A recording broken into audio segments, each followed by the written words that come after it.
सेथि मासि लानानै मेट्रिक आनजादाव उथ्रिनायानो जिउ दानाय नङा। बे बाथ्राखौ बुंदों एबसुनि बोसोनगिरि कुंख्रां सरगियारिया। सा धेकियाजुलि दखरा एबसुआ देग्लायनि मेट्रिक आनजादाव उथ्रिनानै ओनसोलनि गेजेराव टप 10 मासि आवग्रिनो हानाय फरायसा आरो सेथि मासि लाना उथ्रिनाय फरायसाफोरखौ बरायदों। मख'नो गोनांदि देग्लाय सा धेकियाजुलि दखरानि सिङाव मेट्रिक आनजादाव गासै 54 सा फरायसाफ्रा सेथि मासियाव उथ्रिनो हादों। बेनि गेजेरावनो सासेया डिस्टिंसन आरो 11 साया स्टार मार्क लानो हादों। मोनसे मेहेरगोनां हाबाफारिनि गेजेरजों सेथि मासि मोननो हानाय गासै 54 सा फरायसाफोरखौ बरायदों। हाबाफारियावनो एबसुनि बोसोनगिरि कुंख्रां सरगियारिया बाहागो लानानै फरायसाफोरनिसिम थुलुंगाखां बाथ्रा बुंथियो। जोबोद गोजोनथाव दिनैनि नैबे जारिमिनारि मोनसे बुब्लिया जाहैबाय मा बेसेबांबा सात जाल्लाजों फरायसालिफोर गायसननानै गासै फरायसालिफ्रा भेन्सार प्राइभेट स्कुल प्राइभेट फरायसालिफोर बे फरायसालियावनो फोरोंगिरिफोरनि नाजानाय फरायसानि बिमा बिफाफोरनि नाजानाय रायजो राजाफोरनि नाजानाय बे नाजानायजों दिनै सा धेकियाजुलि दखरा दुलाराय बर' फरायसा आफादनि नाजानायजों दिनै दखरानि सिङाव थानाय गासैबो फरायसालिफोरनिफ्राय गासै 54 जन फरायसाफ्रा सोरबा स्टार लानानै सोरबा डिस्टिंसन लानानै फार्स्ट डिभिजनाव पास खालामबाय। बेनि थाखायनो दिनै जों सनितपुर जिल्ला दुलाराय बर' फरायसा आफादजों लोगोसे सा धेकियाजुलि दखरा बर' फरायसा आफाद बर' थुनलाइ आफाद गुबुन माहारियारि आफादफोरा दिनै बे जोंनि इयुन जोलै जोंनि जि अखाफोर बा हाथरखि बायदि जि फरायसाफोर बिथांमोनखौ जोङो जि एसे हायो बेजोंनो जोङो आर'नाइ गांसे साइटेसन होनानै जों बिथांमोनखौ बरायदों आरो आसा खालामदों बे फंबाय बिनानाव मोनबा नैबे फरायसाफ्रा जाहाथे जोंनि नैबे ओनसोलनि मोनसे मा होननानै बुंगोन बेखौ नेरसोन जानानै थाथों जाहाथे इयुन जोलैया फैबाय थानाय बोसोराव आरोबाव जाहाथे बेनिख्रुइ साबसिन हामसिन जानो हायो बेखौनो मोनसे जोङो आसा खालामदों। आरो बे फंबाय बिनानावमोना जाहाथे फैबाय थानाय समाव गावसोरनि जिउखौ दाफुंनायाव जाहाथे खोब साखाफारा मोजां मोनसे दा जेरै खालामदों बेनिख्रुइ बांसिन साबसिन हामसिनै जाजानो लुबैनानै जों दिनै दुलाराय बर' फरायसाफोरा बे फरायसाफोरखौ जोङो बोर सारस्रिदों जोंनि अननाय जासिहरदों। बेखौथ' जोङो थोजासे होननानै बुंनाय नङा खारन जोङो दुलाराय बर' फरायसा आफादा 2006 मायथाइयाव जेलानाखि बै समाव जोंनि सारा आसामावनो बर' मिडियामजों फरायनानै मेट्रिक फार्स्ट डिभिजन जानाया खालि 62ल'मोन। खिन्थु बेखौनो जोङो सोलोंथाइ बोसोरजों फोसावनानै आरो बिनि 2007 मायथाइयाव जोङो रायजो राजाखौ लोगो हमलांनानै साइकेल सालायनानै संकष्ट सथिया साइकेल सालायनानै जों जाहाथे मोजां फरायो बिमा बिफाया गार्जेनफ्रा जोथोन लायो फरायनायखौ जोथोन ला माने गुन गोनां सोलोंथाइ लानो थाखाय बयबो नाजा। बे जोंनि दुलाराय बर' फरायसा आफादनि नाजानाया दिनैसिमाव 18 बोसोर जाबाय। बे 18 बोसोराव 2006 मायथाइनिफ्राय 2023 मायथाइयाव ओरैबायदि मोनसे सोलायनाय बायदि नुदों जे जि जायगायाव नों 2006 मायथाइयाव 62ल'मोन दिनै जोङो 5000निखौ बांसिन जोङो दिनै फार्स्ट डिभिजन मोननो हादों। गतिके दुलाराय बर' फरायसा आफादनि नाजानाय आरो दुलाराय बर' फरायसा आफाद बर' थुनलाइ आफादनि जि खावलायनाय लेखा जोंनि गार्जेन बिमा बिफाफ्रा जोथोन लानानै गाव गावनि फरायसाफोरखौ गाव गावनि फिसा फिसौफोरखौ फरायहोदों। आरो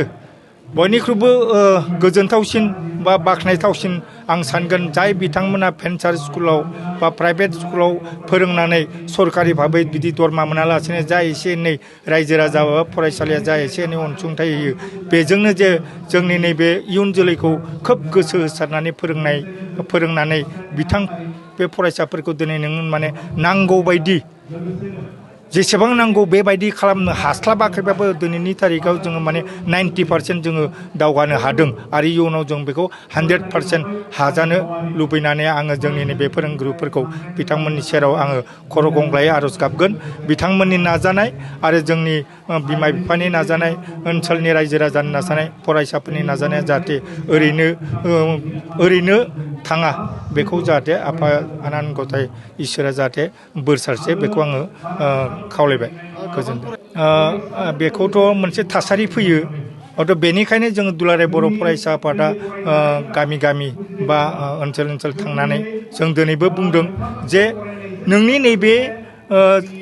फार्स्ट डिभिजनाव मोननायानो नोंनि जिउ दानाय नङा बेखौ नोङो जेरै जि दादों आरो बेनिख्रुइ बांसिन लांबावनांगौनि दरखार दं जोङो लुबैगोन जाहाथे जोंनि फरायसाफोरा बा जोंनि दानि जि फरायसाफोर इयुन जोलै जिहेथु बिथांमोनानो जोंनि माहारिनि सम्पद जाहाथे बे सम्पदा गावनि जि नाजानाय बे नाजानायखौ जाहाथे इयुनाव ओरैनो थांहोआलासिनो बेनिख्रुइ साबसिन हामसिन खालामनो नाजायो बेखौ आङो गासै फरायसा जायफोर उथ्रिनो हानाय बिथांमोनखौ आं खावलायगोन जाहाथे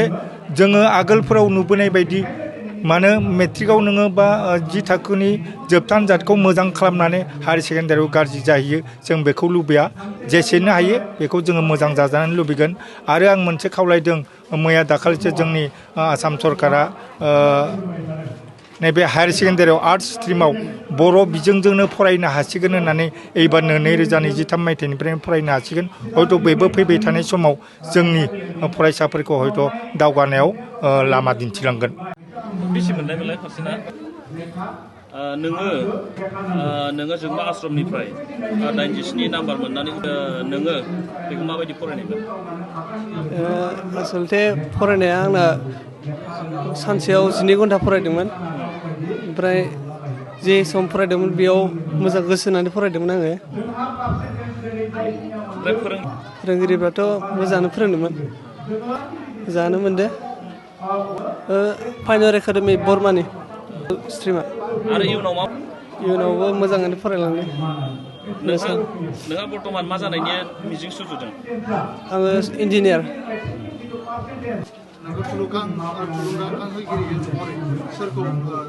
आंनि आइ आफा आरो आंनि फोरोंगिरिफोर नोङो नैबे देग्लायनि HSLC आनजादाव फार्स्ट सेथि मासिखौ लानो हाबाय नोंथाङा दा सेथि मासिखौ लानो हाना माबायदि मोनदों आङो सेथि मासिखौ लानो हाना गोजोननाय मोनदों थेवब्लाबो थोजासे गोजोननाय गैया मानोना जोङो बेनिफ्राय साबसिन हामसिन मार्क लाखिनो नाजानांगौ इयुननि स्टुडेन्टफोरा आरोना आसा खालामो इयुननि स्टुडेन्टफ्रा जोंनिफ्राय साबसिन हामसिन मार्क लाखिगोन दायो जे सेथि मासिखौ उथ्रिसारनो हाबाय आरो इयुन समाव माबायदि फरायलांनानै माबायदि जाहैनो नोंथाङा थांखि लादों आङो दा सेथि मासियाव उथ्रिनानै बेबायदिनो इयुनावबो मोजां फरायलांनानै सासे IPS जानानै जोंनि बर' समाजाव गोग्लैनानै थानाय बर' जिहेथु गाज्रि माखासे थासारि सानदों आसा खालामो जोंनि बर' स्टुडेन्टफ्राबो बेफोरबायदि मोजां गिदिर गिदिर सिमां सुजुनानै जेन जोंनि बर' समाजाव नुजानाय जेंनाफोरखौ फोजोबस्राङो आङो दा क'क्राझार UN एकाडेमियाव मुं थिसनगोन साइन्स स्ट्रिम बारा एसेबां गोजोननाय मोनाखै मानोना फारसेथिंजाय एसे दावखोबावनांगौमोन आरोना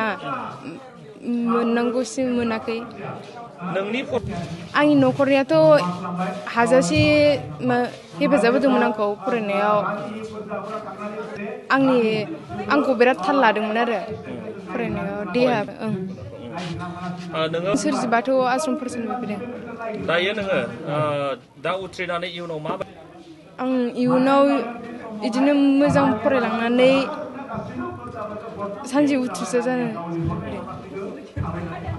थाखो जिसेआव मुं थिसननो हांखुर जानाय फरायसाफोरनि थाखाय मोनसे गोनां फोसावथाय रौता नर्थ इस्ट पाब्लिक फरायसालिया नोंथांमोननो मोनसे गोजोनथाव खौरां लाबोदों CBSE जों गनायथि मोननाय रौतानि मुंदांखा नर्थ इस्ट पाब्लिक स्कुलाव दायो थाखो जिसेनि मुं थिसननाया सोलिगासिनो